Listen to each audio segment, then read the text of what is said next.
Alan Mendelsohn, The Boy from Mars by Daniel Pinkwater. Chapters 14 and 15.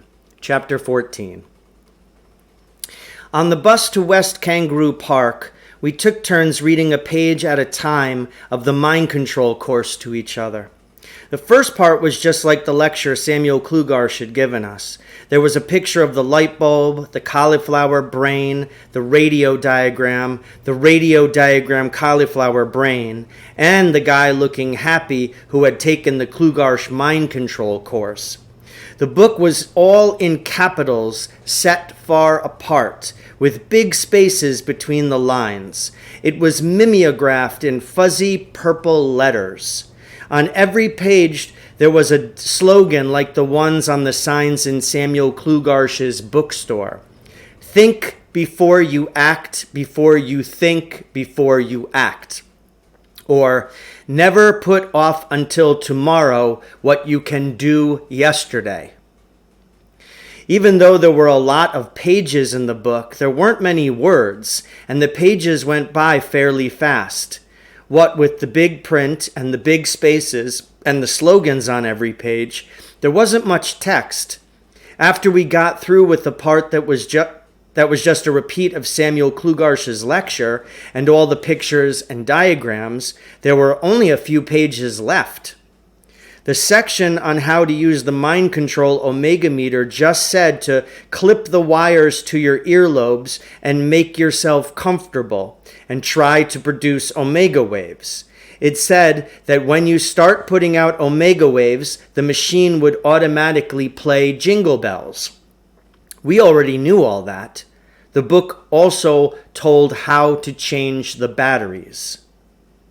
The last section was about how to control the thoughts and actions of others. It said that after you've had some practice with the omega meter, when you can produce omega waves with pretty good regularity, then all you have to do is look at a person who isn't concentrating on anything in particular and say to the person mentally, "My will is stronger than yours. You must obey. My will is stronger than yours. You must obey."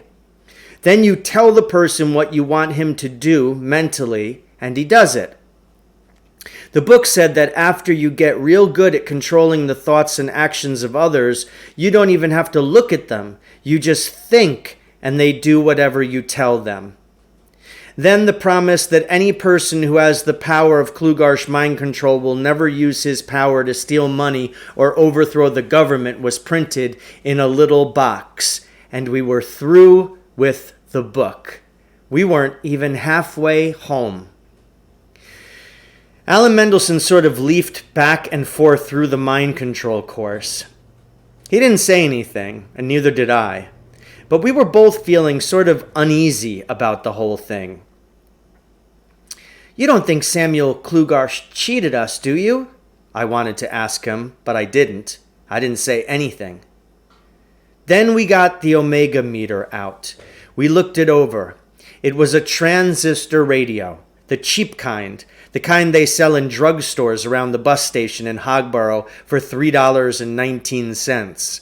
There was some red label tape over the name of the radio. It said Omega Meter for Klugarsh Mind Control Students Only. The volume sign and tuning knobs had big blobs of glue on them so you couldn't turn them, and a metal switch had been added. It stuck out of the middle of the radio. 2 wires, about 2 feet long, came out of crude holes punched in the radio. They had clips on the ends. Alan Mendelsohn flipped the switch. The omega meter buzzed.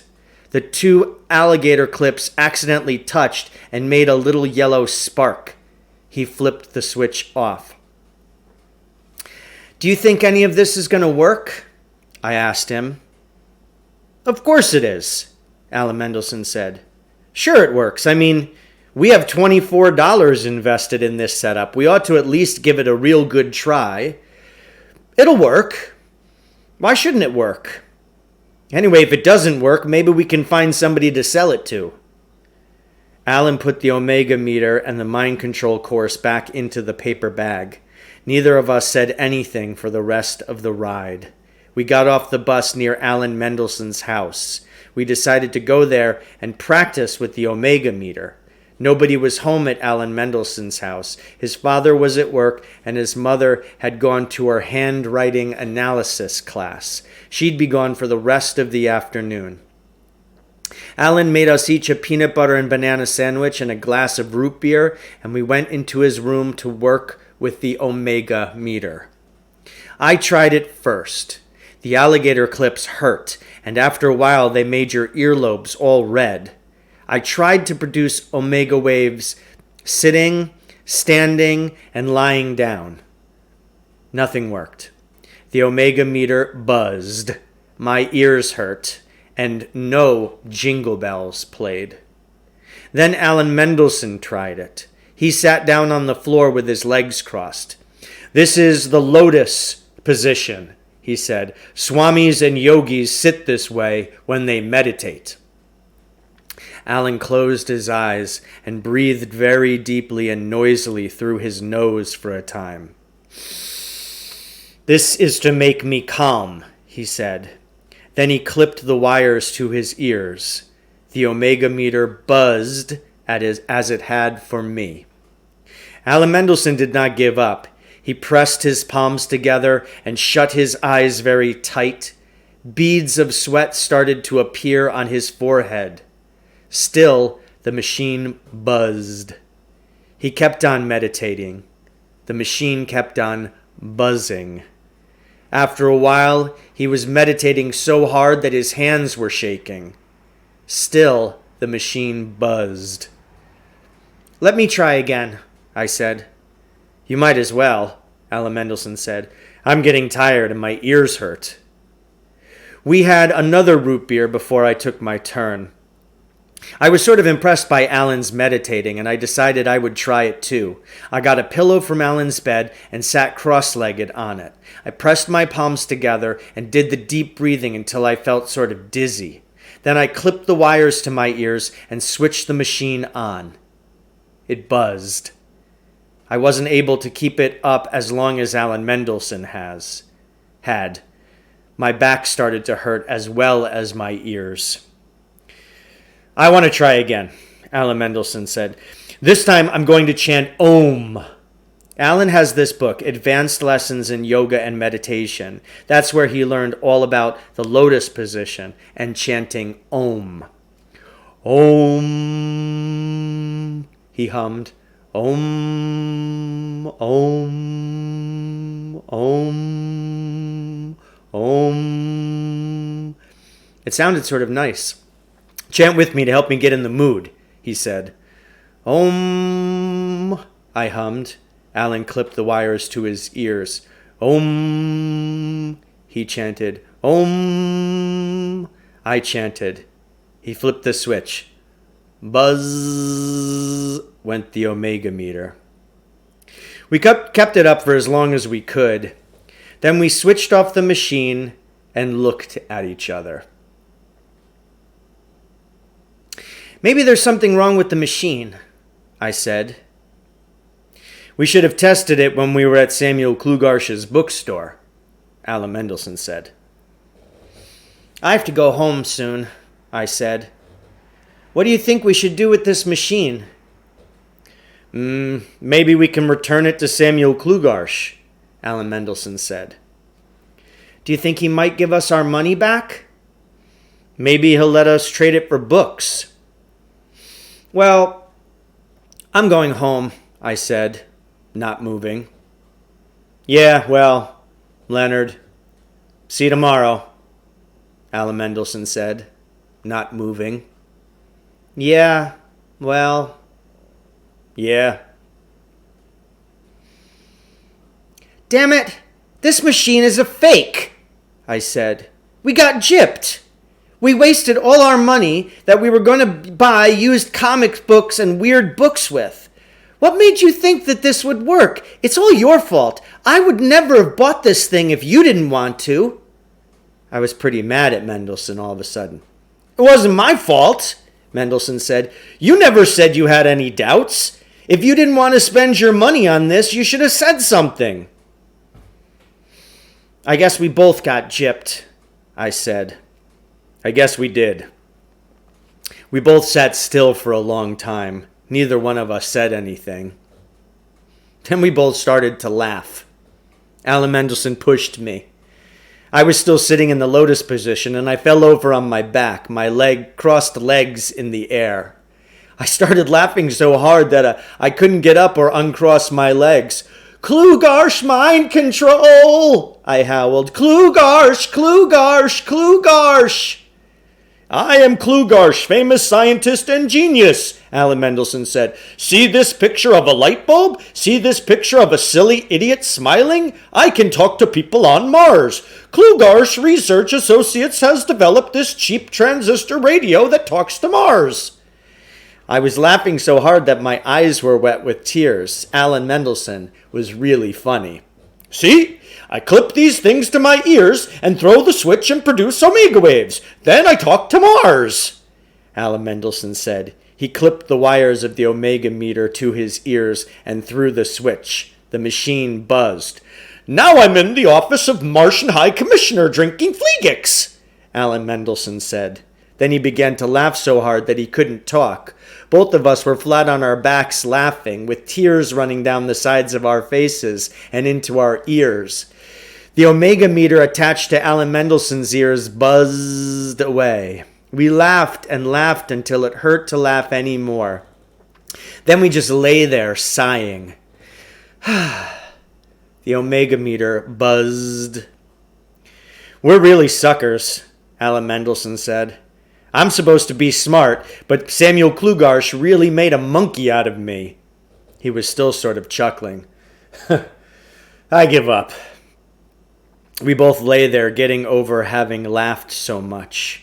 We lay on the floor listening to the omega meter buzz. Alan Mendelsohn was apparently too weak from laughing to shut it off. For a long time we listened to it buzz. Then it stopped buzzing, and a set of silvery chimes played. Ding, ding, ding, ding, ding, ding, ding, ding, ding, ding, ding. Jingle bells. So ends chapter 14. Oh no, I don't stop here. Goes chapter 15. We were amazed, to say the least. The omega meter played jingle bells beautifully, almost all the way through. Then it started buzzing again, played a few more notes of jingle bells, and went back to buzzing. Alan Mendelsohn and I stared at each other. "How did you do that?" I asked him. "I really don't know," Alan Mendelsohn said. "I was just lying there, sort of knocked out, and it played jingle bells." "But in your head, how did you feel when it started playing?" "I don't know. Good, I guess. I felt sort of good." "Good? How good? Can you remember what you were thinking?" I asked. "I wasn't really thinking anything. We were just lying there, remember? We were all tired out from laughing so much. I was lying here like this. I wasn't thinking. I felt tired and sort of good, and it started playing. I remember the last thing I said was, 'I give up,' and the machine started playing jingle bells again. It played it all the way through twice while we listened. Then it started buzzing again. 'Here, Leonard, you try it,' Alan Mendelsohn said. 'Put the wires on and then sort of flop down and say, 'I give up.'" I tried to remember the way we felt after all the laughing. I put the clips on my ears and flopped over backward. "I give up," I said. The machine played jingle bells. I got it to play all the way through and a little more, the very first time. Then Mendelsohn wanted to try it again, and then I did. We traded it back and forth until my mother telephoned to ask if I was planning to ever come home for supper. I left the omega meter at Alan Mendelsohn's house. He was supposed to come over to my house the next morning, and we'd practice together. I took the mind control course home with me to read over carefully in case we'd missed anything, which didn't seem likely. I got home. My father was waiting at the barbecue. It was starting to snow. Both my parents were sort of bugged about something. I could tell they wanted to talk to me. At the table, it started. "Leonard," my father said, "do you feel that Dr. Prince is helping you?" "Sure," I said. "Your mother is a little worried about his letting you take off school like this," my father went on. "It was his idea," I said. "I didn't want to take any days off at first, but now I see that it was a good idea, and it's helping me make a better adjustment and become a better student." "I don't see how taking days off school can make you a better student," my mother said. "You know, I tried to call Dr. Prince on the telephone today, and he wouldn't talk to me. He said it would compromise his confidentiality if he spoke to me. And all he would say was that if I wanted a doctor of my own, he'd be happy to refer me to one. Why should he think that I need a psychologist? Leonard, what sort of things have you been telling Dr. Prince about me, about us?"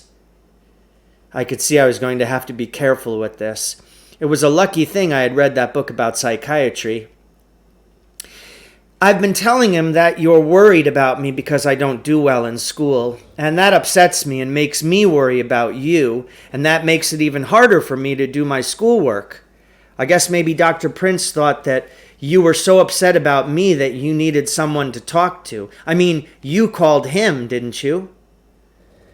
"Leonard, you don't have to worry about me," my mother said. "It's very kind of you, but I want you to concentrate on working with Dr. Prince and bringing your grades up." "You're sure he's helping you?" "Oh, yeah," I said. "I'm not feeling nervous anymore, and I really feel sure that when I go back to school, things are going to be very different." "Well, that's all we wanted to know, son," my father said. Would you like another piece of barbecued chicken?" After supper, I went to my room to study the mind control course. I lit up a cigar and started the book at page 1. The only thing I hadn't really paid much attention to was the little slogan on every page.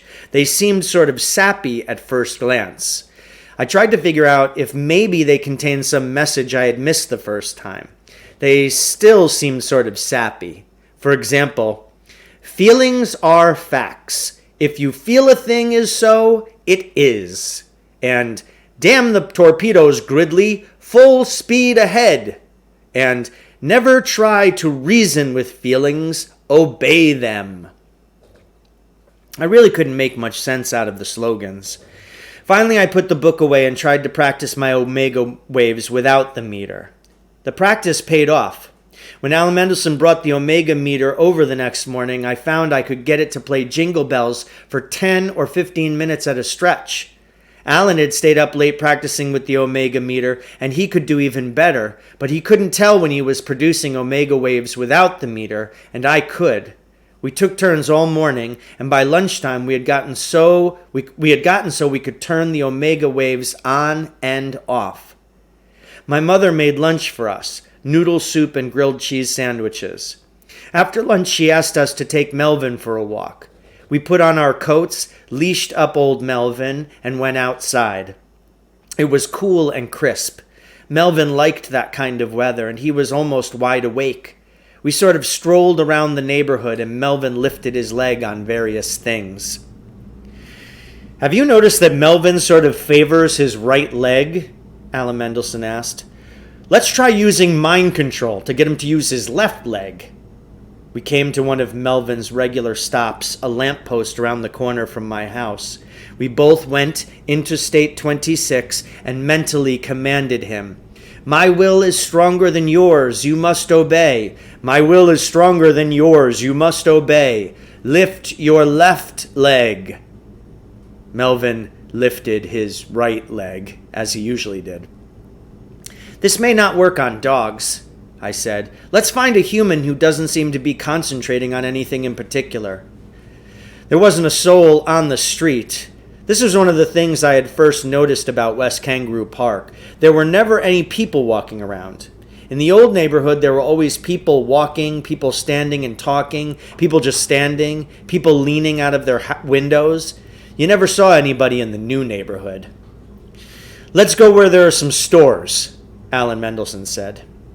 There weren't any stores at all near our house, another difference from the old neighborhood, where you could walk down to the corner and get a fudgesicle or a comic book. It was a walk of about 3/4 of a mile to the street where all the stores were. They weren't really stores in the sense of stores being little places that sold things. They were more like shopping centers, little bunches of stores clustered around a parking lot, and big bunches of stores spread out along a big parking lot. You were supposed to drive to them. You weren't supposed to walk. In fact, there weren't any sidewalks, and Alan Mendelsohn and Melvin and I had to walk in the gutter with cars whizzing by. There weren't even any people to be found on the big shopping street. Everybody was either in the stores or in their cars. "Where are we going to find some people to practice on?" I asked. "There," Alan Mendelsohn said. He pointed to a gas station on the corner. There were 4 or 5 guys standing around drinking soda pop and leaning on the fenders of cars. "These guys aren't concentrating on anything in particular," Alan Mendelsohn said. "Let's give them a try." What shall we tell them to do?" I asked. "Let's pick one. That guy in the hat. Let's tell him to take off the hat and scratch his stomach." We went into State 26. "My will is stronger than yours, you must obey. My will is stronger than yours, you must obey. Take off the hat and scratch your stomach." Nothing happened. We tried it again. Nothing. And again. Nothing. "Maybe we need to practice the omega waves a little more," Alan Mendelsohn said. "Maybe we do," I said. "Are you looking at the guy?" "Looking right at him," Alan Mendelsohn said. "Well, I can't think what we're doing wrong," I said. "Maybe he's thinking." "He doesn't look as though he's thinking," Mendelsohn said. "No, he sure doesn't," I said. "He doesn't look as though he'd ever had a thought in his life." The man slowly took off his hat with his right hand, and with his left hand slowly scratched his stomach in a circular motion. "It worked! It worked!" We jumped up and down. "Tell him to bend over and bark like a dog," I said. "Tell him to put his fingers in his ears," Alan Mendelsohn said. "Tell him to dance," I shouted. "Yes, tell him to dance." We went into State 26. In a little while, the guy in the hat was doing a private little dance, sort of a jig, shuffling his feet and bending his knees. When the other guys hanging around the gas station noticed the guy in the hat dancing, he looked sort of sheepish and embarrassed, as though he hadn't realized he was dancing, which, of course, he hadn't. Alan Mendelsohn and I were hugging each other and dancing along with the guy in the hat. "This thing has fabulous possibilities," Alan Mendelsohn said. "Fabulous possibilities." So ends Chapter 15, Alan Mendelsohn, the Boy from Mars.